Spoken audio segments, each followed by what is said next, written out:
आज हम लोग डिस्कस करेंगे measurement and dimensional analysis class 11। तो मेजरमेंट एंड डायमेंशनल एनालिसिस में आज हम लोग एक कॉन्सेप्ट क्लियर करेंगे। वो कॉन्सेप्ट यूनिट का होगा और फिजिकल क्वांटिटी का होगा। आप जान रहे हो कि इस समय आप फिजिक्स पढ़ रहे हो। इस फिजिक्स में किस चीज़ की स्टडी किया जाता है? इस फिजिक्स में स्टडी किया जाता है फिजिकल क्वांटिटी। माइंड करो, फिजिक्स में आप स्टडी करते हो किसकी? Physical quantity. और ये फिजिकल क्वांटिटी के दो पार्ट होते हैं, एक तो न्यूमेरिकल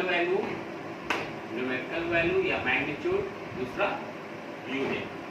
न्यूमेरिकल वैल्यू या मैग्नीट्यूड, दूसरा यूनिट।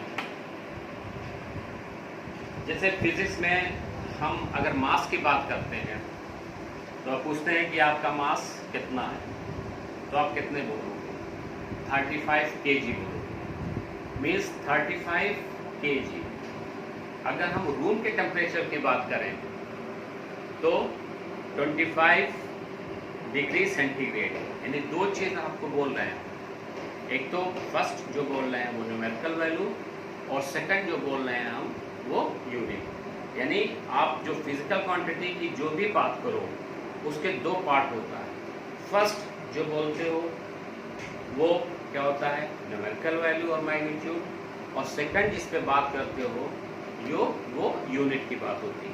अगर हम पूछें कि आपके बाइक की स्पीड क्या है तो आप बोलोगे 30 किलोमीटर पर आवर। यहाँ 30 क्या है? न्यूमेरिकल वैल्यू है, और किलोमीटर पर आवर यूनिट है, और स्पीड फिजिकल क्वांटिटी है। तो इससे प्रूफ होता है कि जो फिजिकल क्वांटिटी होती है उसके दो पार्ट होते हैं। फर्स्ट को जो रिप्रेजेंट किया जाता है, फर्स्ट पॉइंट को, उसको हम न्यूमेरिकल वैल्यू कहते हैं, और सेकंड को हम यूनिट कहते हैं। जैसे मास यहाँ लिखा हुआ, मास किसी बॉडी का मास 10 kg है, तो 10 न्यूमेरिकल वैल्यू हो गई और kg क्या हो गया? यूनिट हो गया। ठीक है। जैसे रूम टेम्परेचर 35 डिग्री सेंटीग्रेड, तो सेंटीग्रेड यूनिट हो गया, और न्यूमेरिकल वैल्यू 35 डिग्री सेंटीग्रेड। अगर आप सपोज दैट सब्जी लेने जाते हो और उस बंदे से कहते हो 35 पोटैटो दे दीजिए या 1 पोटैटो दे दीजिए, तो वो आपको बेवकूफ समझेगा। दूसरा बच्चा कह रहा 1 kg पोटैटो दे दीजिए, तब उसे लगा कि हाँ ये प्रॉपरली वे में 1 kg पोटैटो चाहिए। यानी वो मास फिजिकल क्वांटिटी की बात कर रहा है कि 1 kg पोटैटो दे दीजिए। यानी 1 kg पोटैटो इसलिए सही है क्योंकि यहाँ पे मैग्नीट्यूड के साथ साथ आप यूनिट भी यूज़ कर रहे हो। ठीक है। तो एक चीज़ क्लियर हो गया कि फिजिकल क्वांटिटी में हम फिजिकल क्वांटिटी के दो पार्ट होते हैं। एक तो यूनिट होता है, और दूसरा जो है एक यूनिट होता है और दूसरा जो है न्यूमेरिकल वैल्यू। अब इनके बीच क्या रिलेशन होता है? Relation between unit you and numerical value. अब इन दोनों के बीच क्या रिलेशन होता है वो इस्टेब्लिश करेंगे। आप एक रॉड ले लीजिए, मान लीजिए एक रॉड है, 1 मीटर लेंथ है, इसको 100 सेंटीमीटर भी मान सकते हो, इसके 1000 मिलीमीटर भी मान सकते हो। तो यहाँ पे देखिए मीटर, सेंटीमीटर, मिलीमीटर ये डिक्रीज कर रहा है, और न्यूमेरिकल वैल्यू 100,000 इंक्रीज कर रहा है। यानी न्यूमेरिकल वैल्यू इंक्रीज कर रहा है और यूनिट डिक्रीज कर रहा है।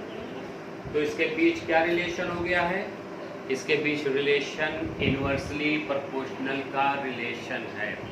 जब एक फिजिकल क्वांटिटी इंक्रीज करती है और दूसरी डिक्रीज करती है तो इन दोनों के बीच जो रिलेशन होता है वो इनवर्सली प्रोपोर्शनल का रिलेशन होता है।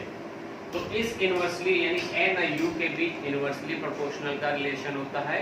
उसको मैथमेटिकल वे में आप इस फार्मूले से लिख सकते हो, n is inversely proportional या n is directly proportional 1/u या n is inversely proportional u। इसको ऐसे लिख सकते हो nu is equal to constant, nu is equal to constant, और इसको ऐसे भी लिख सकते हो n1u1 is equal to n2u2। ये आपका एक रिलेशन इस्टेब्लिश हो गया, एक इक्वेशन इस्टेब्लिश हो गया। इसका न्यूमेरिकल वे में बहुत ही एप्लीकेशन है। यहाँ पे n1 क्या है? Numerical value in first system, n2 numerical value in second system, u1 unit in one system, u2 unit in second system. ठीक है, तो यहाँ पे क्या होता है, इस इक्वेशंस का यूज हम एक सिस्टम के यूनिट को दूसरे सिस्टम के यूनिट में कन्वर्ट करने में हम ये यूज करते हैं। जैसे अगर मान लीजिए 10 किलोमीटर पर आवर की बात हुई, मान लीजिए 10 किलोमीटर पर आवर की बात हो रही है और उसको हम मीटर पर सेकंड में कन्वर्ट करना है, तो इस फॉर्मूले से यूज करेंगे। 10 किलोमीटर को मीटर पर सेकंड में यूज करने के लिए हम इस फॉर्मूले को यूज करेंगे। अब जो यूनिट होती है वो दो टाइप की होती है, एक तो फंडामेंटल यूनिट होती है और दूसरा डेराइव्ड यूनिट। एक फंडामेंटल यूनिट, दूसरा डेराइव्ड यूनिट। फंडामेंटल यूनिट्स वो यूनिट्स होती है जिसको किसी और यूनिट से डेराइव नहीं किया जा सके। जैसे अल्फ़ाबेट्स है A to Z, वो किसी से डेराइव नहीं होता है, लेकिन उससे सेंटेंस को डेराइव किया जा सकता है। तो उसी तरह जैसे अल्फ़ाबेट्स में ABC है, उसी तरह फंडामेंटल यूनिट्स होती है जिसको किसी और अन्य यूनिट से आप डेराइव नहीं कर सकते हो। तो वो फंडामेंटल यूनिट्स क्या होती है? 7 होती है, kg, मीटर, सेकंड, एम्पियर, मोल, कैंडिला, कैलोरी। ये 3 फिजिक्स में ये 7 जो फंडामेंटल क्वांटिटीज कहते हैं, ये 7 यूनिट जो होती है उसको हम फंडामेंटल क्वांटिटीज कहते हैं। फंडामेंटल क्वांटिटीज क्यों कहते हैं? क्योंकि ये किसी और चीज से डेराइव नहीं होती। यानी फिजिक्स में ये समझो अल्फाबेट्स की तरह वर्क करता है। क्लियर? और ये यूनिट जिस फिजिकल क्वांटिटी की यूनिट होती है उस फिजिकल क्वांटिटी को फंडामेंटल फिजिकल क्वांटिटी कहते हैं। जैसे फंडामेंटल फिजिकल क्वांटिटी भी 7 होगी, mass, length, time, current, amount of substance, luminous intensity and temperature. तो ये थी fundamental unit and fundamental physical quantity. Derived unit, अब जो दूसरी टाइप की यूनिट्स होती है उसको हम डेराइव्ड यूनिट कहते हैं। डेराइव्ड यूनिट वो यूनिट होती है जो फंडामेंटल यूनिट से डेराइव्ड हो, यानी उसमें फंडामेंटल यूनिट यूज हो। जैसे ये देखिए स्पीड, स्पीड क्या है? डेराइव्ड फिजिकल क्वांटिटी है। इसलिए डेराइव्ड फिजिकल क्वांटिटी है क्योंकि इसमें टी और टी फंडामेंटल यूनिट का यूज हुआ है और इसका यूनिट मीटर पर सेकंड है।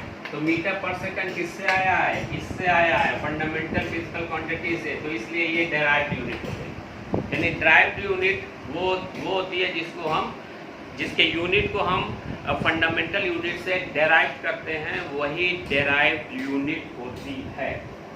जैसे डेंसिटी की यूनिट केजी पर मीटर क्यूब है, तो केजी और मीटर यूज किया तो इसलिए वो डेराइव्ड फिजिकल क्वांटिटी या डेराइव्ड यूनिट कहलाती है। ये हमने आज मेजरमेंट एंड डायमेंशनल एनालिसिस का कुछ टॉपिक को कवर किया है।